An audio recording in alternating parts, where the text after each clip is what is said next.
surgiu tudo, até a tabela periódica. E como surgiram os primeiros elementos. E como a tabela foi organizada. Tudo isso nós vamos ver nesse vídeo. Então, puxa a vinheta.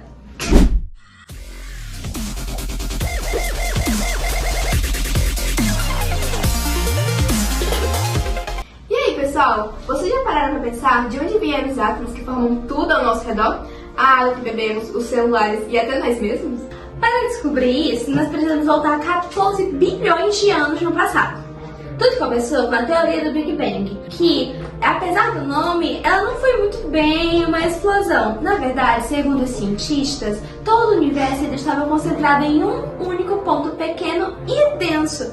Então, ele começou a se expandir muito rapidamente, porque também era muito quente. Nos primeiros segundos depois do Big Bang, as temperaturas eram tão altas que nada conseguia se formar. Então não existiam estrelas, galáxias, apenas partículas extremamente pequenas vagando pelo espaço. E quando eu digo quente, era quente mesmo. Se a gente reclamou do calor que fez ontem aqui no Acre, é porque vocês não viram as altas temperaturas nessa época. Mas, conforme o universo foi esfriando, essas partículas elas começaram a se unir e surgiram os primeiros prótons e nêutrons. Pouco tempo depois, eles formaram os primeiros átomos da história. E você sabe quais foram os primeiros átomos? Não sei. A princípio, o hidrogênio, que ele foi o primeiro átomo que surgiu, ele foi formado por 3 partículas de quartzo. Logo em seguida, surgiu o hélio, que é o segundo elemento da tabela periódica, que se formou da mistura de 2 hidrogênios. E esses são os elementos mais simples da natureza. E dentro das estrelas acontecem reações nucleares extremamente poderosas. É como se elas fossem verdadeiras fábricas de elementos químicos, sabe? O hidrogênio ele vai se transformando em hélio, e a mistura do hidrogênio com o hélio, que nasce o lítio, depois vai se tornando elementos mais pesados, como carbono, oxigênio e ferro, porque vai se dando a mistura de vários elementos. Ou seja, enquanto a gente tenta terminar um trabalho de escola, as estrelas já estão trabalhando há muito tempo tentando produzir elementos químicos. Mas ainda faltam alguns elementos. A resposta está nas supernovas, que são estrelas que elas chegam ao fim das suas vidas e explodem.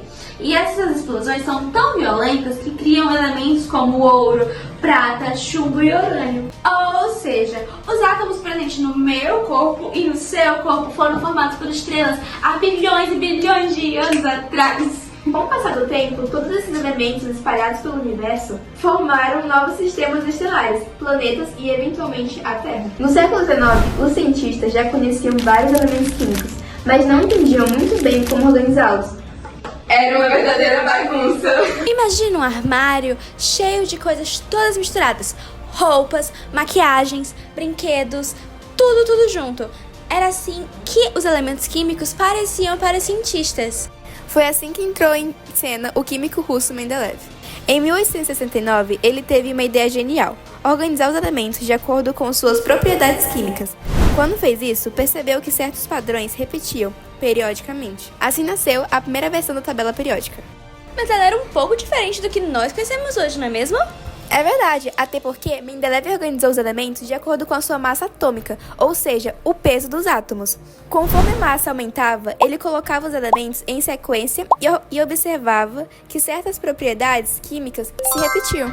E foi assim que ele percebeu padrões e conseguiu agrupar elementos semelhantes. O mais impressionante é que Mendeleev deixou espaços vazios na tabela, porque ele acreditava que ainda iam existir elementos que não foram descobertos. Cara, ele era um gênio! Anos depois, vários desses elementos eles foram encontrados exatamente onde o cientista havia previsto. E com o avanço da ciência, eles viram que a melhor forma de organizar os elementos na tabela periódica não era pela sua massa atômica, mas sim pelo seu número atômico, que corresponde à quantidade de prótons que existe dentro do núcleo. Bacana, né? Então... E é dessa forma que a tabela periódica é organizada atualmente. Graças a isso, os elementos eles ficaram distribuídos de maneiras ainda mais precisas, com linhas formando os períodos e colunas formando famílias ou grupos que eram organizados por elementos de características semelhantes. Metaforicamente, Mendeleev fez rascunho e os outros cientistas só completaram a obra-prima. Então, resumindo toda a história, primeiro veio o Big Bang, depois surgiram as partículas fundamentais. Essas partículas formaram os primeiros átomos de hidrogênio e hélio. As estrelas criaram elementos mais pesados. As supernovas produziram elementos ainda mais complexos. Esses elementos formaram planetas, incluindo incluindo a Terra. E bilhões de anos depois, os cientistas organizaram todos esses elementos na tabela periódica, que usamos até hoje. Ou seja, quando você olha para a tabela periódica, está olhando para uma espécie de mapa da história do universo. E pensar que tudo começou com um único evento há quase 14 bilhões de anos, incrível, não é?